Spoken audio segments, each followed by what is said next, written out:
19 February 1630 रोजी एका रत्नाचा जन्म झाला आणि ते रत्न म्हणजे शिवछत्रपती. त्यांची ऐकलेली प्रत्येक गोष्ट आपल्या मनात ठासून भरलेली आहे.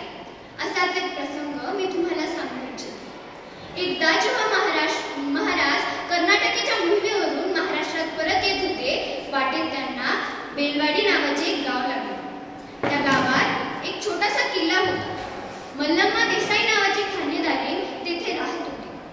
दादाजींना वाटलं जाता जाता हा किल्लाही काबीज करावा, म्हणून त्यांनी थोडंसं सैन्य गोळा करून त्या किल्ल्यावर आक्रमण केलं. मात्र मल्लम्मा ही जिद्दीची, चिकाटीची. तिने मराठी सैन्याचा पराभव केला. एका स्त्रीच्या हातून मराठ्यांचा पराभव होणे शक्य नाही, म्हणून दादाजींनी अजून सैन्य गोळा करून ह्यावेळेस मात्र मल्लम्माचा पराभव केला. मल्लम्माला कैद करण्यात आलं व शिवरायांपुढे उभे करण्यात आले. तेव्हा तिच्या सोबत तिचे तान्हे बाळही होते. महाराजांच्या दरबारात तिला असं वाटलं की जसा प्रत्येक राजा त्याच्या गुन्हेगाराला शिक्षा करतो, तसा हा राजाही मला आणि माझ्या बाळाला शिक्षा करणार. ती राजापुढे नतमस्तक झाली, म्हणाली, राज, मी तुमची गुन्हेगार आहे राजे. जी काय शिक्षा करायची ती मला करा, यात माझ्या बाळाचा काही.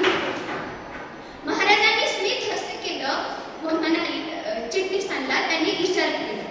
चिटणीस आत गेले व एक दुधाची वाटी घेऊन बाहेर आले आणि महाराजांनी स्वतःच्या हाताने त्या बाळाला मांडीवर घेऊन दूध पाजले आणि म्हणाले, हा जो आमच्या मांडीवर बसला आहे ना, तो आमचा भाचा आहे.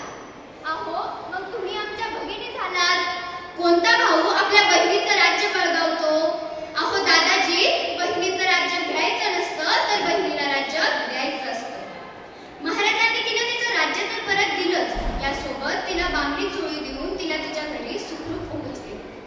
महाराजांनी सतत स्त्रियांचा आदर केला, म्हणून जी कोणी स्त्री मला आज ऐकत आहे तिला एवढंच बोलू वाटतं की अगं, तलवारीपेक्षा तीक्ष्ण या तुझ्या नजरेची धार हाय. अगं, तलवारीपेक्षा तीक्ष्ण या तुझ्या नजरेची धार हाय. महाराष्ट्राची वाघीण तू, भवानीचा वार हाय. अगं, भव्याची रक्षणी तू, स्वराज्याची तू मेघ हाय. अगं, भव्याची रक्षणी तू, स्वराज्याची तू मेघ हाय.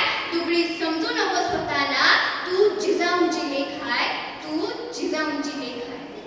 शिवजयंतीला फक्त शिवरायांचा जय जयकार करूनच नाही, तर प्रत्येक दिवस त्यांच्यापासून प्रेरित होऊन जगला पाहिजे.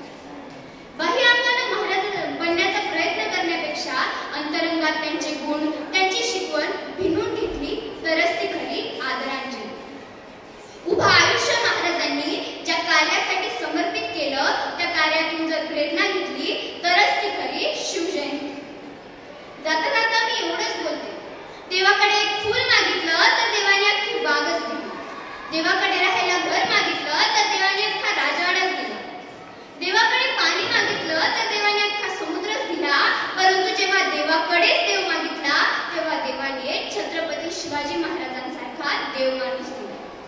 जय भवानी, जय शिवराय. धन्यवाद.